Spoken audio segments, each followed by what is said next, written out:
and go right into our speakers. I am your moderator for this conversation, Chris Simmons. I am a consultant here in the Seattle area. I'm also the treasurer of the Association for Commuter Transportation. I also write a lot about these sorts of equity issues in relation to the new transportation network companies, as well as some of the new demographic changes in transportation choices that are coming along out there. And you can find that on my Tumblr or through my LinkedIn page. And if you haven't found me yet, please do find me on LinkedIn. This is one of the better presentations from the ACT conference in San Francisco this year, and truly timely given the Federal Transit Administration's enforcement of their new Title VI circular. And if you are in receipt of transit funds and have not walked through the FTA circular on Title VI with a fine-tooth comb, following this presentation today, I'm pretty sure you're going to want to do so. There's a lot of emphasis on social justice, social equity issues being brought forward in transportation programs, especially those receiving federal funding, and these are two highlights of some things to consider as you're moving your programming forward. We're going to start with Dan Camp today. I've known Dan for a long time here in the Portland area. Dan and I co-chaired the 07 Seattle ACT conference, and Dan has been heavily involved in TDM issues for a number of years, working on some really class marketing and outreach processes in the Portland area, as well as working with the Oregon Department of Transportation on statewide TDM issues. So I truly do consider Dan a friend and an expert, and with that, Dan, I'm going to turn this over to you. Well, thank you very much for the introduction, Chris, and right back at you. And to everybody out there on the internet, good morning or afternoon to you all, depending on which part of the country that you're in. So I want to start today by telling you a story. This is a story about my home city, Portland, Oregon. I think I'm pretty lucky to have been born, raised, and spent most of my adult life here in the Rose City. And it's been fun to watch it transform from what was a rather sleepy place back in the 60s and the 70s into the vibrant, thriving metropolis that it is today. Sometimes I have to shake my head when I hear people talk about how great they think Portland is, because the Portland I remember from my youth looked like this. We got the next slide? There we go. It's very different from what Portland is today. This picture is facing to the north. So what you see here on the left is Harbor Drive.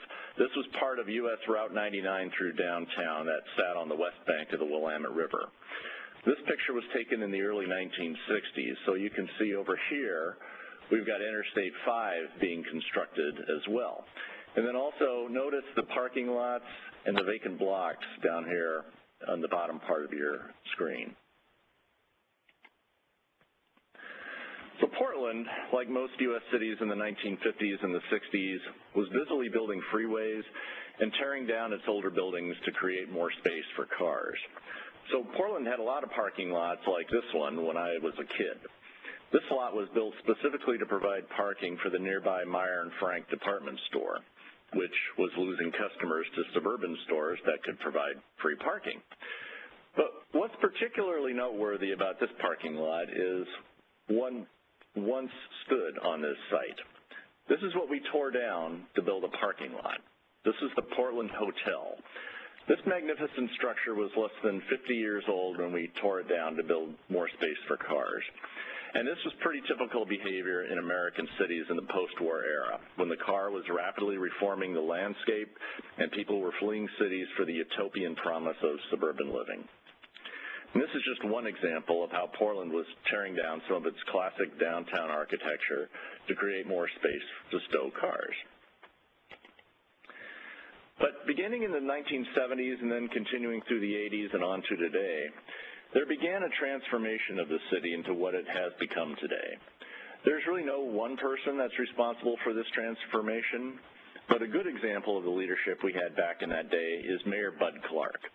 in what can only be considered a sign that Portlanders desired a different direction for the city, they chose a bike-riding tavern owner to lead their city over a conservative, business-oriented establishment candidate. And you may not be familiar with Mayor Clark by name, but you may recognize him from the poster on your right. And then also notice the tie clip he's wearing. That's a light rail train. Bud still rides his bike at the age of 82. This was a picture just taken last summer, incidentally. So during this time, Harbor Drive along the river was removed, and instead we built this amazing park that you see here. And we killed plans to build additional freeways, and we built light rail lines instead. The parking lot I showed you earlier was ripped out, and the site was transformed into now what is Portland's living room, Pioneer Courthouse Square. Portland transformed itself into a city that said, we're not going to be a city of just freeways. So we built a light rail line, and we invested in safe places to ride bicycles.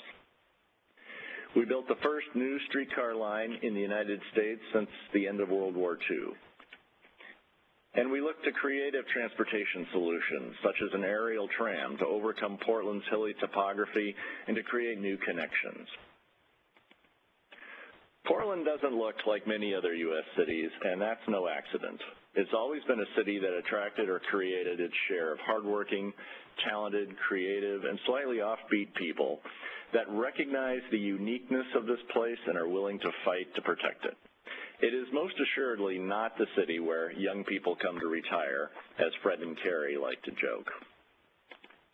But it is a place where people stand in line for bacon-encrusted maple bars, or for a really, really good cup of coffee.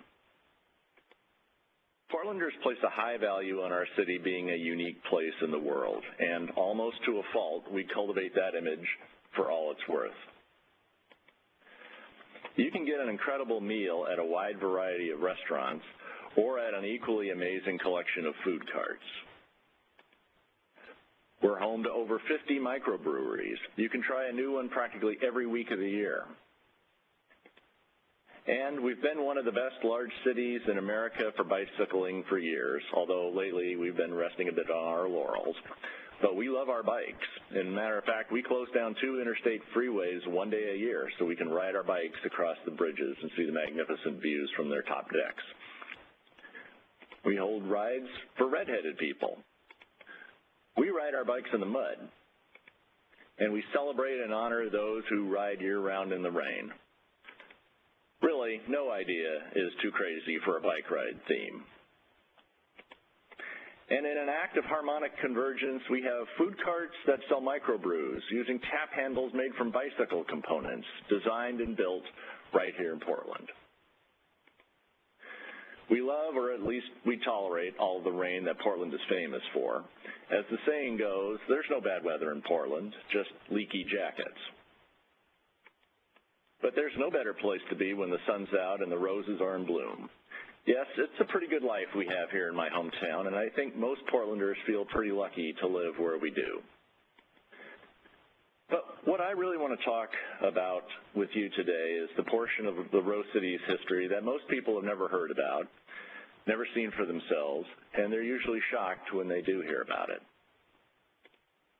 What I'm talking about specifically is how for decades, minorities were denied access to housing in most of Portland's neighborhoods, and how the neighborhoods where they were permitted to buy homes were neglected, overrun with a freeway and other unwanted development, and then ultimately gentrified. As late as 1953, it was considered ethical for realtors to not sell homes in certain neighborhoods to people based on their race. In fact, up until the 1920s, Oregon's Constitution prohibited African Americans from even living in the state. In 1940, there were only about 1,800 African Americans in the entire state. But World War II changed all of that. Portland was home to several Kaiser shipyards constructing the ships needed for the war effort. The need for workers resulted in a rapid influx of new residents, which quickly overwhelmed Portland's available housing stock. So the answer was Vanport, Oregon.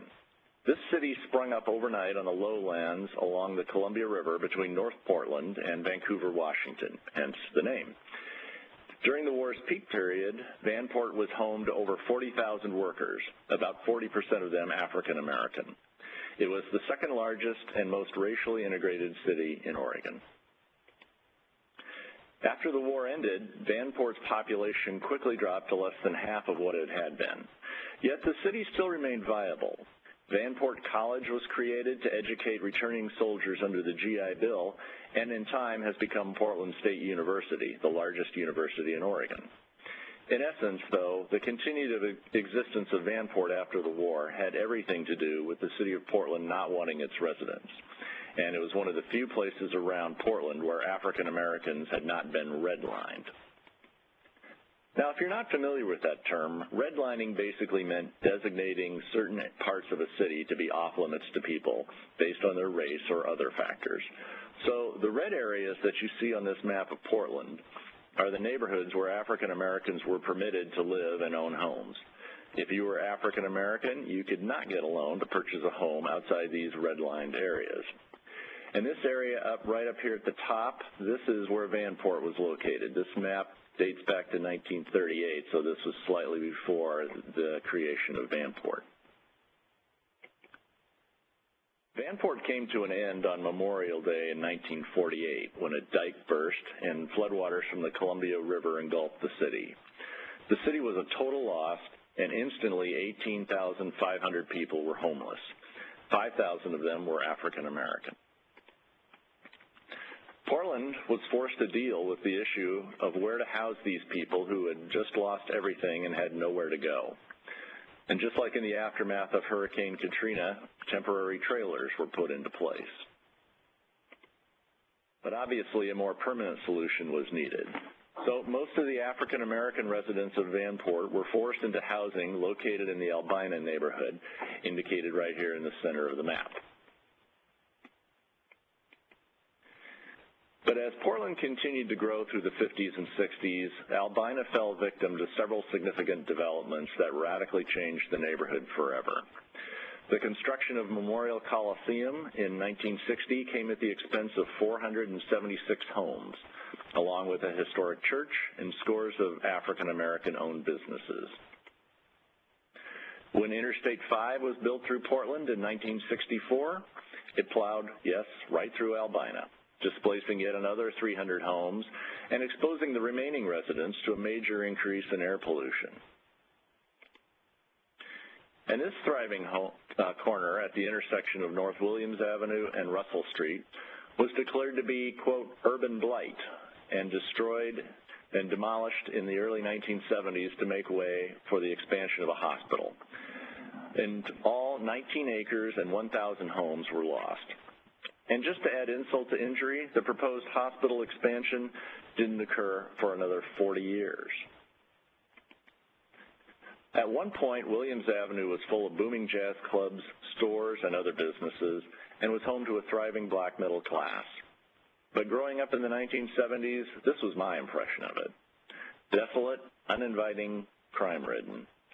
I only traveled it with my parents a handful of times because really there was no reason anyone needed to go there in the 1970s or 80s unless it was where you lived or you were traveling through there to go to somewhere else. But that all began to change in the 1990s. As people began discovering the Portland Renaissance that I had described earlier, they began flocking to the city, eager to be a part of it and looking for homes to live in. The Portland region's population increased by 27% in the 1990s and by another 15% in the 2000s, even considering the Great Recession's impacts. So these desolate, neglected neighborhoods of North Williams Avenue quickly changed from being forgotten and ignored to one of Portland's hottest real estate markets. The former vacant lots soon became new housing developments, coffee shops, restaurants, and other businesses. And, of course, bike lanes were installed on North Williams. In less than 20 years, the demographics of the Albina neighborhood and North Williams Avenue were turned upside down. The African American population went from 70% down to 27% in less than a generation.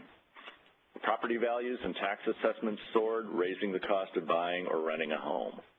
And the result was that many longtime residents were now priced out of their homes and were forced to move yet again. this time to East Portland, a part of the city that was annexed from Multnomah County in the 80s and 90s and is to this day struggling with the impacts of years of neglect and poor planning. It was gentrification 101 in action. As more people moved into North Williams, bicycle traffic exploded. In 10 years, daily bike trips went from 500 to 3,100. Competition for space between autos and transit was becoming a real problem. So the City of Portland set about to address this problem in a fairly standard manner, conducting a project intended to improve operations and safety along a busy multimodal corridor. Same thing they'd been doing successfully in other parts of the city. But what happened next was a turning point for the City of Portland and, by extension, the entire Portland metropolitan region. What made this project different from all the others was that the remaining African-American residents said, enough. Over the decades, we have watched you, the city, demolish and destroy our neighborhood, the neighborhood that you forced us into.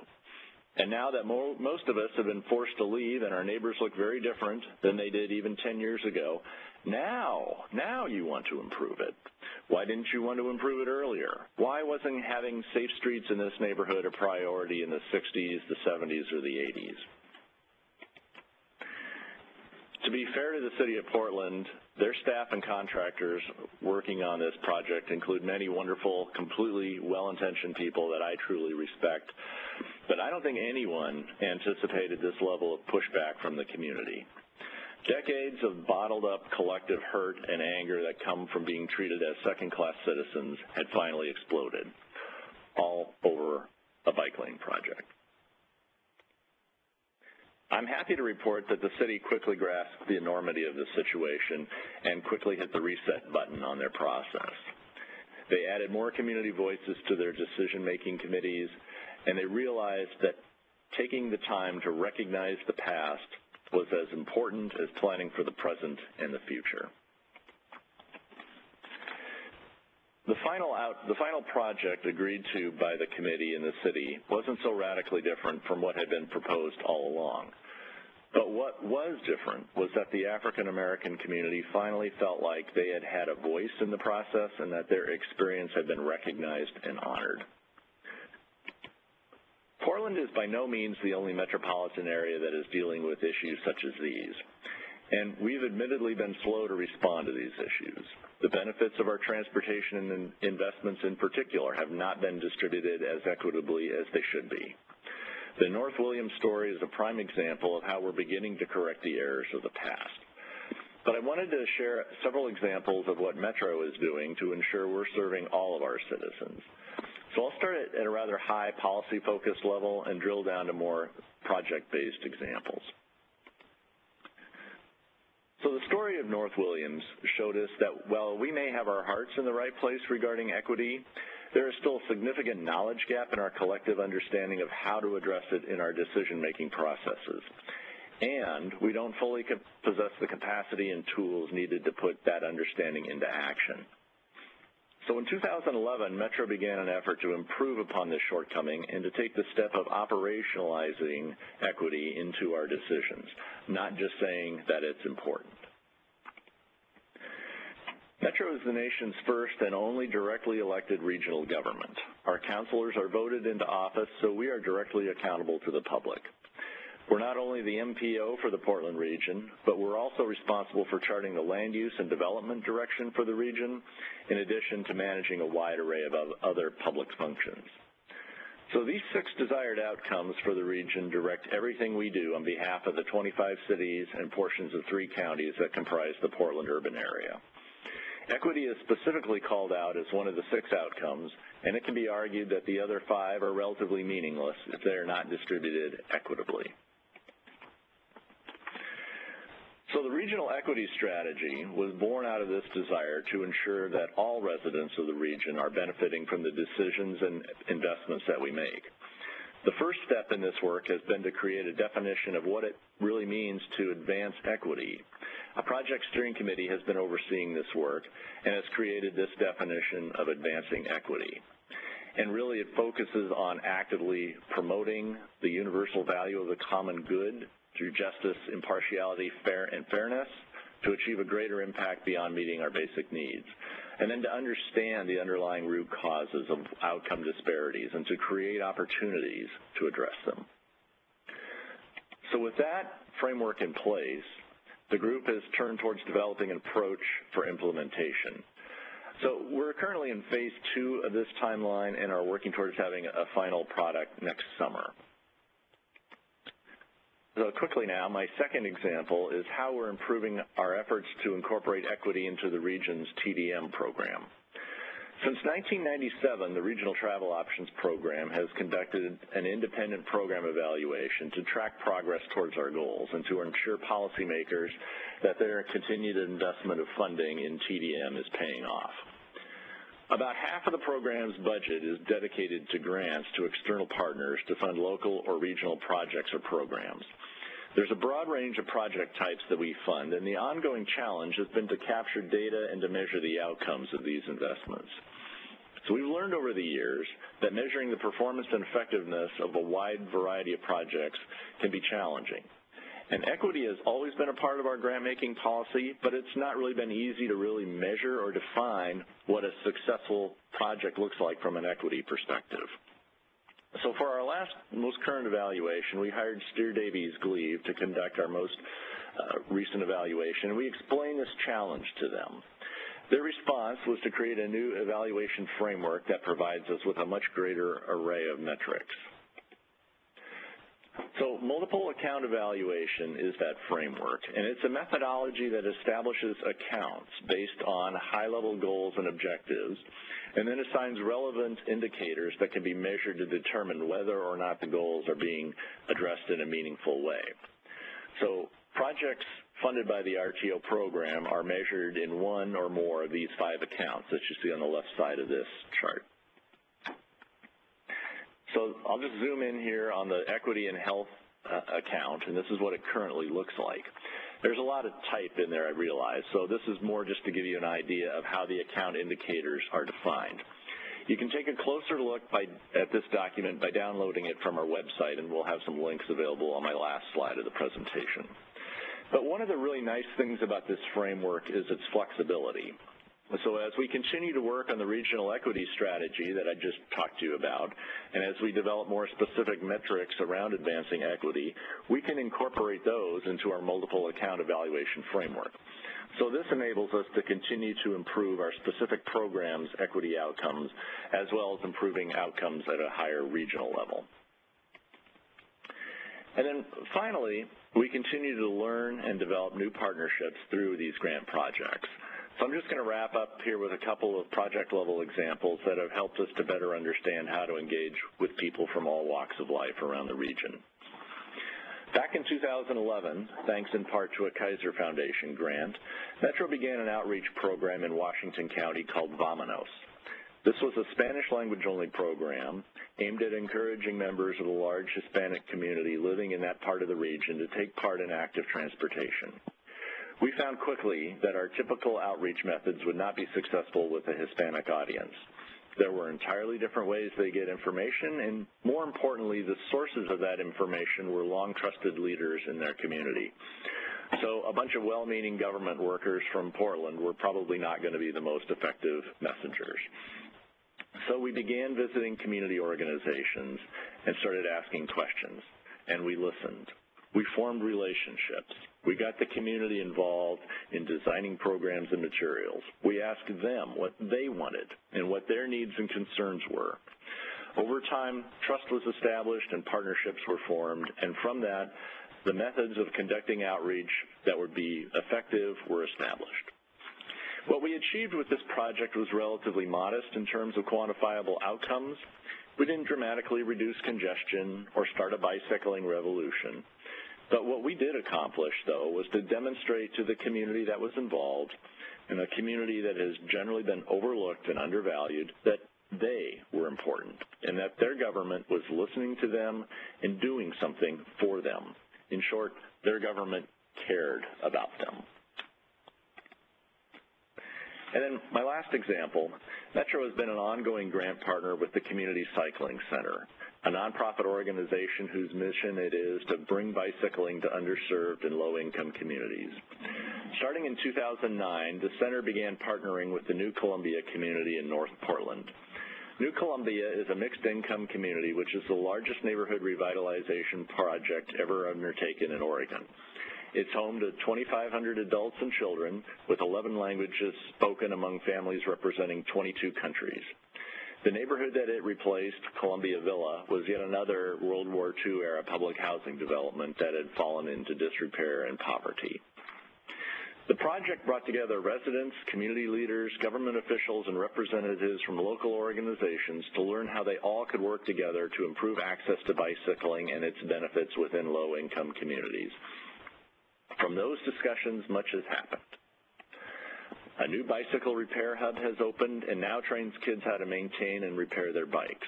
A new bicycle skills track has been built, which gives kids a fun way to learn how to handle their bikes. And the community has formed a committee called We All Can Ride, which leads a series of organized rides that teach how to ride safely on the streets and, most importantly, are fun. So that's just a real brief look at equity in the Portland region. I'm looking forward to your questions at the end, and you can find more details on much of what I've spoken about at these web links. Thanks.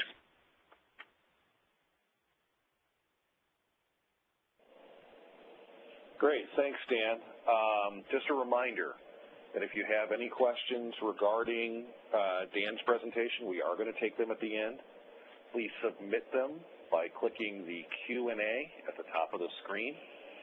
They'll show up for myself and our technical team, and we will get them cataloged and be asking Dan those questions at the end of our time together today. I'd like to turn at this point to Emma Pachuta, who's the Neighborhood Programs Director for St. Paul Smart Trips. Emma has been in a number of places as well, surprisingly enough, or maybe not, Portland as one of those places, although I guess technically Eugene, the University of Oregon. No, I won't do the Seattle, Portland thing for you. Don't worry, Emma.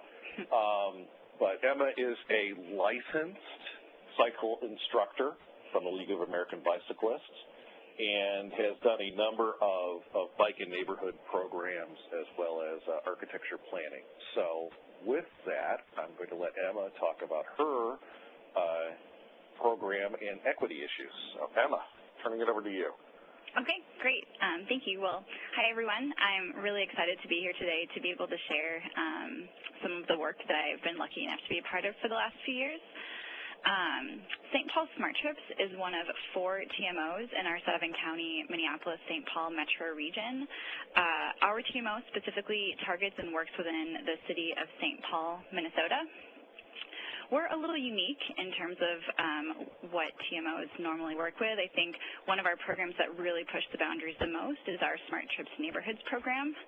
It began in 2008 and closely followed the City of Portland, Oregon's Smart Trips programs, where they used individualized social marketing to engage a targeted neighborhood and really tried to get residents out of their cars and choosing walking, biking, and transit to be able, or to take local trips within their neighborhood. So this is sort of what a timeline looked like for our program. It was a 1-year program, and we implemented 3 between 2008 and 2010 in 3 different neighborhoods in St. Paul. And what we found is that we were able to, with our pre and our post survey, we were able to measure an increase in both attitudes and behaviors around walking, biking, and transit in all three of our neighborhoods. So in a lot of ways, this program model was really successful in getting people out of their cars and choosing walking, biking, and transit to get around. But we also noticed that there were some flaws and some gaps with this program. The first one was that when we left, the work stopped. So we spent a full year working within a neighborhood, but then the next year we went into another neighborhood. We didn't have the staff capacity or funding to be able to support any type of long-term interaction with those residents. So we didn't know if they were actually changing their behaviors in the long run or if they were only doing it because we were offering classes and resources over the duration of that 6-month period. The second thing that we noticed was that this model was not going to work for every neighborhood in St. Paul. The 3 neighborhoods that we chose were what we would consider low-hanging fruit neighborhoods, or neighborhoods that had the high potential for behavior change. They were wealthier neighborhoods. They had sort of a wider demographic and also had a sort of a green mindset. And not all of the neighborhoods in St. Paul have that type of demographic. So looking forward, we had some new goals when we wanted to sort of shift our focus. We wanted to engage communities who were not traditionally engaged in walking and biking advocacy. We wanted to increase the depth of community partnerships and buy-in, and we also wanted to create a model that was going to leave tools, resources, and skills in the community well after the completion of the program. So we decided to target the Frogtown neighborhood in St. Paul. And Frogtown is one of the most diverse neighborhoods in St. Paul. It also has some of the highest transit ridership in the city, but it also has some of the lowest walking and biking in the city. And normally high transit ridership correlates with high walking and biking use, but the neighborhood has some really high barriers to walking and biking in their neighborhood. They have some major arterials that really cut and divide their neighborhood. It's an area where there's a lot of immigrants and refugees that are moving into the neighborhood, and each culture brings a different set of barriers with them to walking and biking. There's also a higher crime rate and very real as well as perceptions to safety in the neighborhood.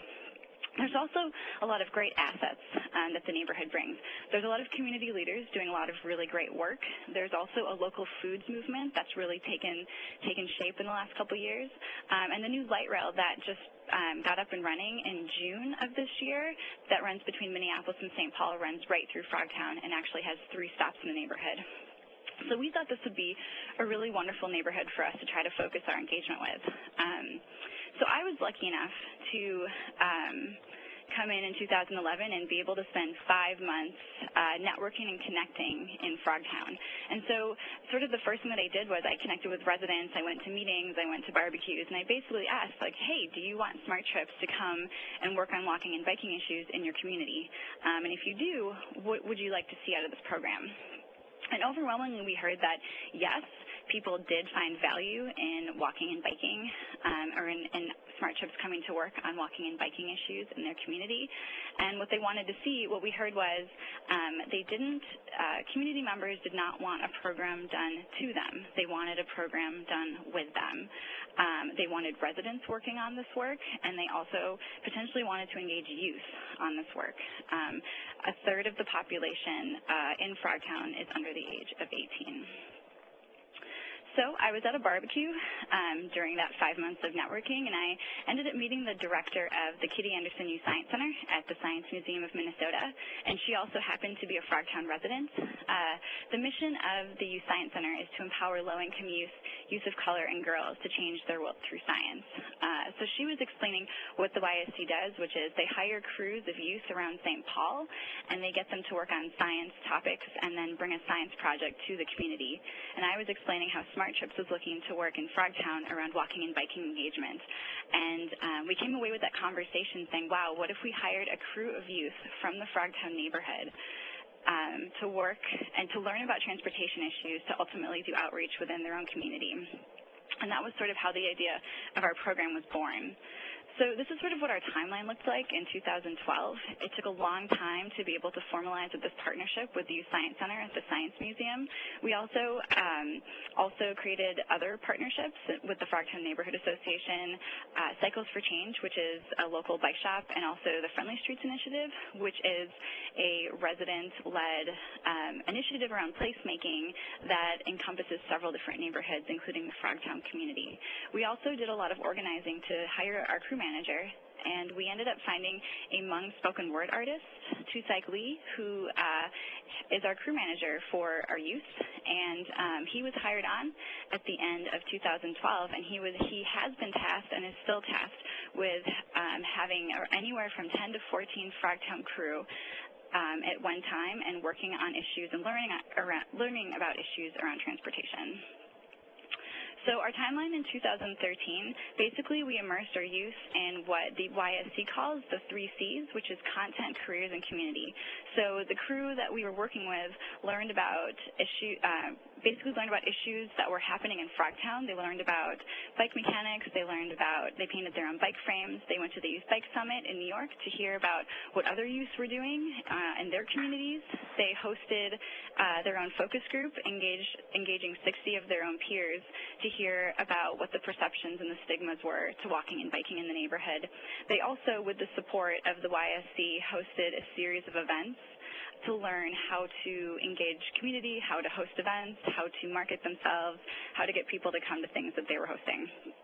And so all of that led up to our 2014 timeline, which ironically looks exactly the same as our past program timeline with two differences. One is that it's a resident-led community outreach program, and the second is that it took about 2.5 years of organizing and connecting to be able to get to the place where we have a youth-led community outreach program. So then, I guess the question comes to, what does this year look like, or what did this year look like for us? So we did a lot of planning to come before to lead up to our outreach. Our crew had to market themselves and create a brand. So they're the Frogtown crew, and the logo that you see on the left was actually designed by one of the crew members. We have several artists on staff. They designed all of their own marketing materials, including the flyer on the right. They also designed a bike rack that's 30 of them are going to be installed in the community throughout this fall as well as next spring. And we did that in partnership with Darrow Bike Racks out of Minneapolis, Minnesota. They also were in charge of the pre- and the post-survey. So they worked with the evaluation team at the Science Museum of Minnesota along with Wilder Research in St. Paul, and they came up with a survey that they wanted to distribute to residents, and they also door-knocked and distributed the surveys. So they were able to use door-knock and ask these surveys as well as kind of double use it as a resource to be able to market and meet their neighbors and sort of market what they were going to be doing this summer.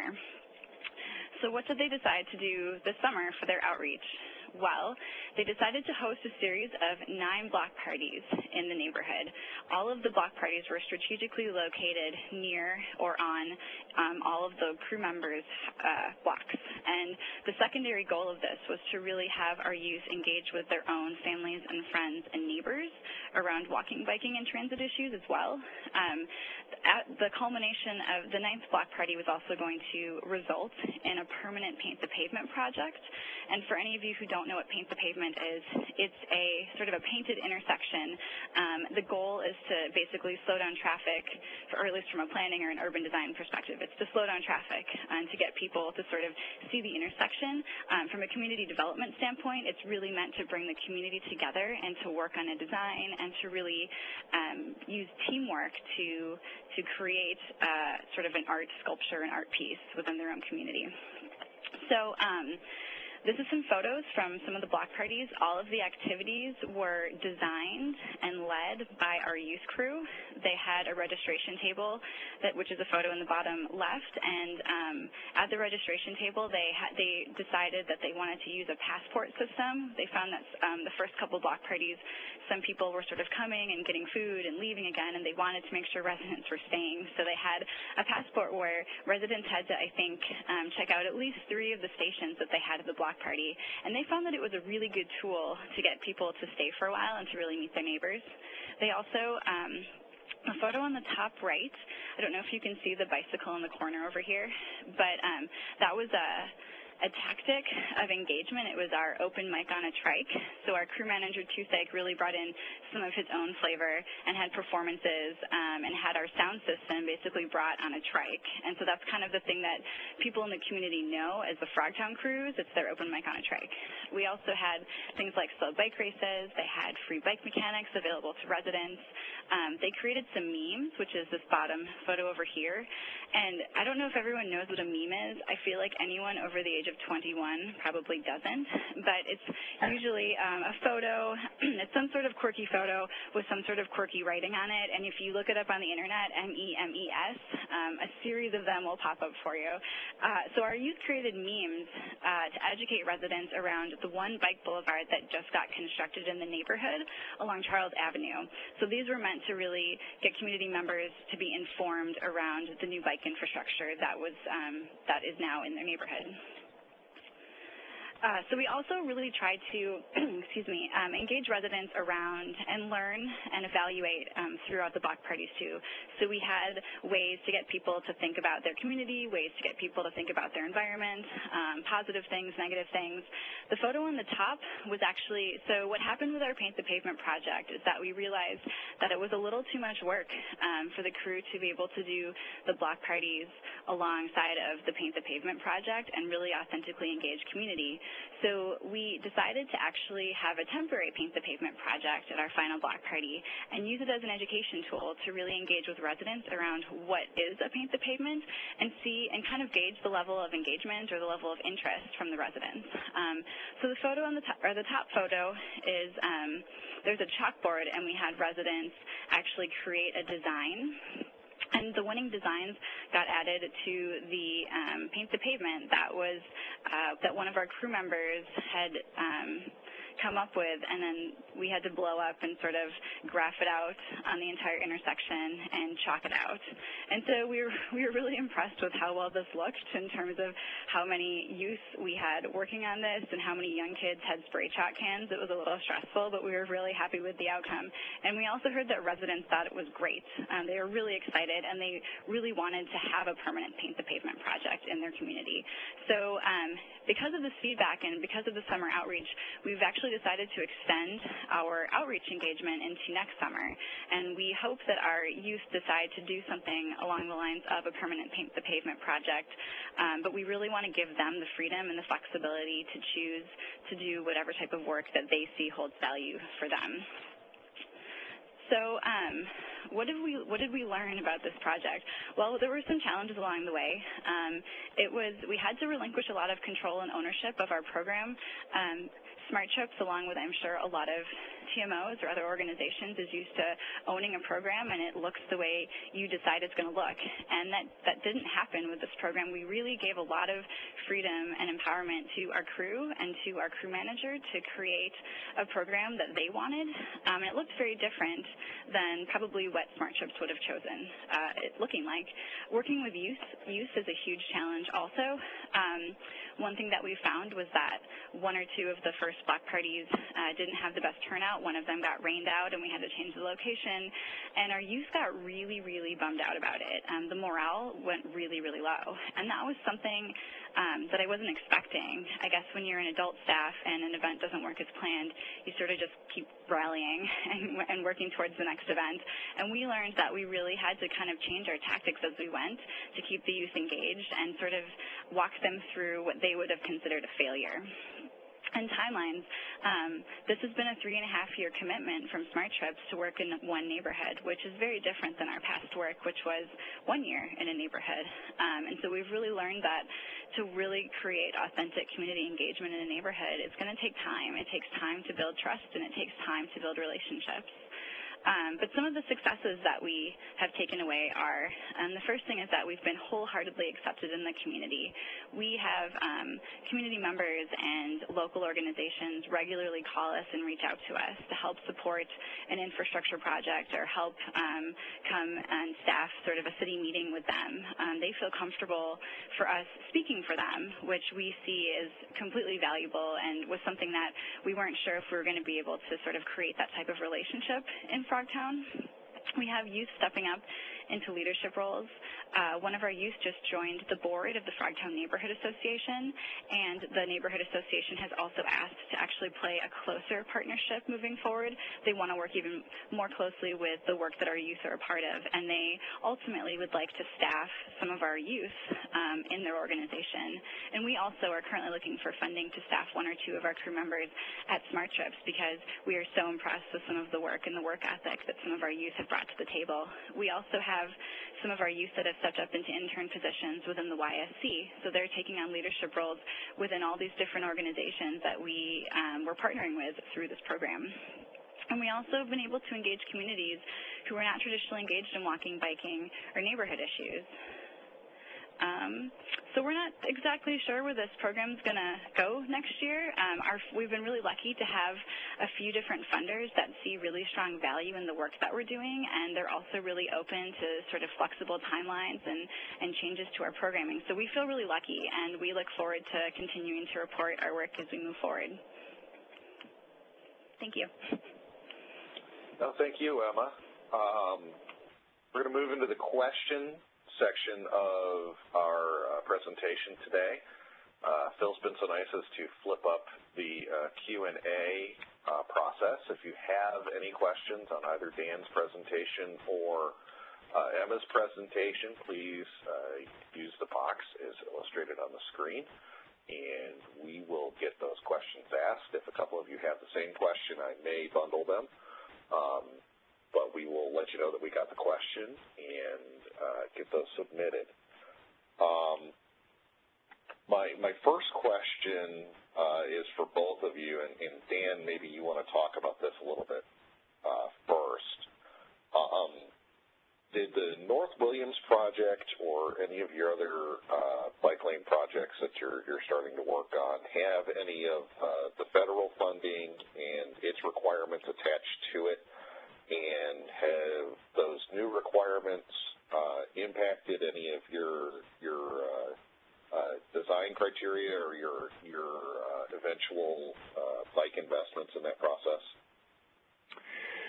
Well, Metro's work is more at a policy and planning level, not so much at the project design. So we're more focused on ensuring that our regional policies reflect any federal guidance, and we typically try to go above and beyond what the federal requirements are. And I think North Williams was a good example of federal dollars and federal policy being followed, but still that wasn't an adequate enough engagement with the community there to really ensure that their interests, needs, and just the history of that neighborhood had really been incorporated into the project design. Yeah, and Emma's kind of a similar question, and this has also come up from the audience, in that how was your Frogtown project funded? Were there any federal funds involved with this, and kind of any lessons on funding from that sort of a process?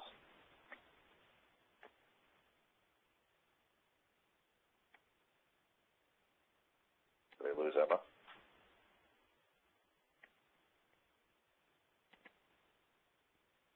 Apparently we lost Emma.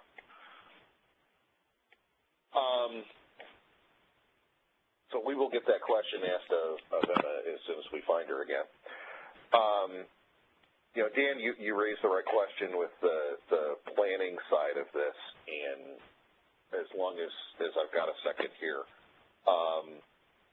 the FTA Title VI circular was really triggered out of the Oakland airport issue, where BART planned for the Oakland airport connector to deliberately bypass all of the low-income and minority communities on the route before working into the airport, and they were required to go back and replan the project. From your presentation, Metro certainly seemed ahead of the curve on doing this, and they certainly seem to have taken another iteration beyond what the federal Title VI review and circular is calling for. Are you seeing any of the outcomes with this from how you're looking at making your regional travel options investments for a 2015 cycle, or could you talk a little bit about how this process is kind of impacting your regular funding and planning cycles? We're in the process of going through a number of planning initiatives here at the regional level. One, we're just wrapping up an effort called Climate Smart Communities, which is the Portland region's response to our state mandate to reduce greenhouse gas emissions. And included in those recommended policies is a strong thread that, you know, we need to be making decisions with equity in mind as well as just keeping the, you know, reducing greenhouse gas emissions. That's going to be woven into our next regional transportation plan update, which will kick off sometime next year. So the equity strategy that I represented is kind of the way that we do a better job of really fleshing out what it means to build equity into our project design, into our policy-making efforts, and to give us a really better handle on what we're talking about and what equity really looks like when we develop it into policies and plans. And I know that's been a piece for a number of the transit agencies, and I know Metro is not a transit agency. That's TriMet for the Portland region. You know, they're tasked with a whole set of requirements regarding what happens when you do planning for expansions, planning for transit cuts for both ends of the equation. And I know from the vanpool carpool rideshare perspective, they are really looking at that as a global system investment. You know, what is the service area planned for the system? How does this do outreach to all of those different communities? How are you making sure service is accessible to low-income communities and those sorts of pieces? So I'll be very curious to see how the implementation comes out, and frankly, what both FHWA and FDA do in the process as these new plans come forward. Emma, did we get you back? I think so. Can you hear me? Yeah, I got you now. Okay. I'm not sure what happened. No, that's fine. Emma, could you talk a little bit about the funding part of the process for your Frogtown Smart Trips? Yeah, absolutely. And kind of any of the strings that are involved with this, and maybe a little bit going forward on what you're seeing for funding opportunities and what that might mean you have to do. Yeah, absolutely. We've had a string sort of different funding, and we've really tried to come up with a sustainable funding source. Our pilot sort of funds were federal dollars. They were given through the Non-Motorized Transportation Pilot Program. I think it's NMTPP.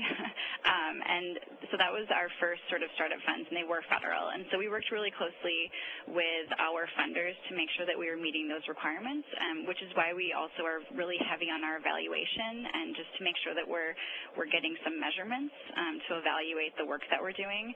We also have received some CMAQ funding, Congestion Mitigation Air Quality, and they've also funded evaluation. So again, a lot of the federal dollars that we were able to get for this program, we had to make sure that we were very savvy and we were collecting numbers around how we were engaging with community.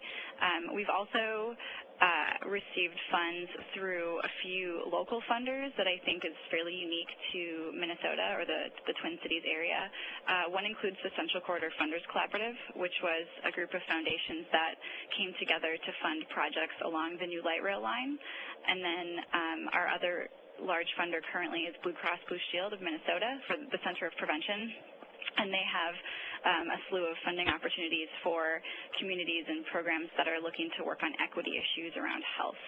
Moving forward, we recognize that these aren't completely long-term solutions, and now that we've done and we will have some measurements after this summer around how we're engaging community, we're now going to look to shift to some of our larger youth development foundations to see if they would be interested in sort of being a continued funder for the work that we're doing. And from the trip reduction or increase in bike walk trips, have you done any pre-survey work, and is your evaluation work on the other side going to look at that as well? Yes, we did do a pre-survey before the summer outreach, and that was some of the questions were around people's trips that they had been taking every week or every month to that point, and then we are looking at doing a post-survey. We also got contact information of everyone that came to our block parties, and we're looking to do some qualitative as well as quantitative evaluation of the engagement that our youth are doing. Did that answer the question? Yes. Okay. Yeah, that's perfect. And I had one other piece. Oh, this is the Twin Cities, and you did this all in the summer. And I'm noticing lots of people running around in shorts, and the grass is lush and green, and it's not 5 below for the high, and people in parkas, and the normal 4 feet of snow we all expect out of the Twin Cities in the middle of February. I know. How are you looking at carrying this forward? I mean, you're talking about getting your next group of youth through these partnerships, but at some level the community is going to have to carry this forward over this fall and winter and then into the spring. How are you looking at kind of maintaining that momentum in what could otherwise be kind of a fallow period in the process? Sure. So I think that's something that we've struggled with all of our programs, because you're absolutely correct.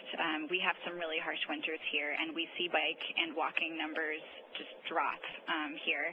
It takes a lot of resources as well as practice to be kind of a bike commuter in the winter. It took me about 5 years to really feel comfortable doing it myself, and I'm like a diehard advocate.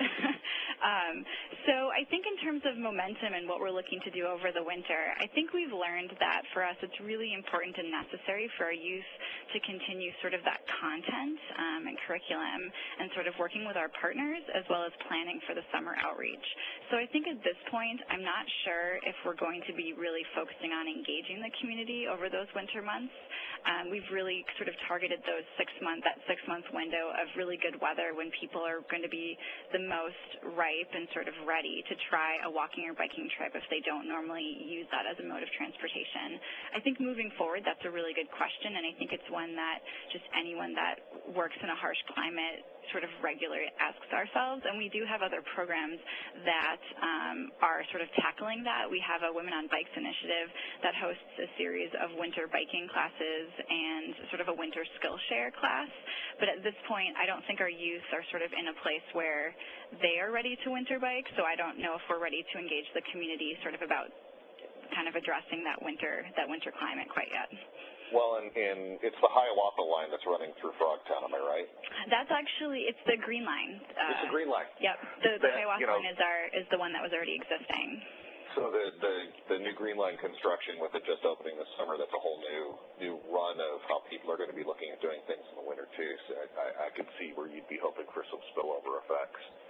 Absolutely, and I think, I don't know if I mentioned this, but we really have 3 layers of how we're trying to measure and evaluate the work that we're doing, and we are measuring sort of a neighborhood-wide impact. We're measuring the impact that our youth are having sort of within their peers and their family and neighbors, and then we're also measuring how our program and Smart Trips and the YSC are really impacting our youth crew. And so I think if we want to really be targeting kind of new winter bikers, probably that first tier of our actual crew would sort of be that first layer that we would try to hit too. Makes total sense. Let me leave the 2 of you with this final question, and maybe Emma, I'll kick off with you, and then Dan, if you want to follow up. This is a question we ask frequently on these webinars, but if you were to start all over, what would you do differently about your process in fixing this? And Dan, you don't need to go back to the 50s. You can talk about present day. But Emma, if you want to talk about the lessons you've learned, where would you start differently than where you ended up? Sure. That's a great question, and that's actually something we've been trying really hard to answer ourselves after the summer debrief. I think one of the big takeaways that we've had is that not trying to rush the process. One thing that we recognized that we didn't do was we didn't really give an orientation to our crew manager. We sort of spent so much time getting those contracts in place and so much time trying to connect and organize to hire him that when we did hire him, we were like, okay, quick, we got to do all this work, go, go, go. And I think we really missed some opportunities to really create like an authentic bike advocate out of him before he started engaging with the youth. And I think we see that as a really strong missed opportunity. He had the he had the skills in youth development and he had the skills as a community organizer, but it's really hard to hire a community organizer and a youth development worker and a transportation advocate within a diverse population. So, I mean, I think we needed to slow down, and we're currently working to create a youth crew manager curriculum in partnership with the Youth Science Center because we would like to take this to another neighborhood, and we would like to give ourselves several months with the crew manager to really do that front-end work. Yeah, and I've been thinking about this question, Chris, and I think, thinking about how we have engaged the public in our planning and visioning processes over the years, I think we've kind of taken sort of a one-size-fits-all approach, and I kind of touched on this earlier, but, not everybody thinks about the region in the same way, and not everybody's concerns about the transportation system or, how land use and development is occurring. Not everybody has the same point of view on that, and I think we've kind of taken sort of a monolithic approach, if you will, on how we communicate with the public about our plans and what we're trying to accomplish in the region. And I think we've learned over the years that we need to have different methods of engagement depending on who we're talking to. It turns out that people, all kind of want the same things, but it's more important to make sure that you're starting from where they're at rather than just, one point of view that encapsulates, what we in this building are thinking about. That's phenomenal advice for all of us, and as more changes and process and results come forward, I hope both of you will continue to keep the TDM community informed about how those processes are changing and the results you're able to achieve. So, Dan and Emma, thank you so much for the time. We really do appreciate it. My pleasure. For those of you who are still with us, all 39 of you, if you would please rate this session and fill out the poll that's open in front of you. We try not to make these last too long, but these are really helpful for us in planning webinars in the future. And if you happen to be listening online at a later date and this poll is not available for you, please feel free to email Phil Winters at Cutter and Best Workplaces and let him know what you thought of the session. All of that is really helpful as we do this.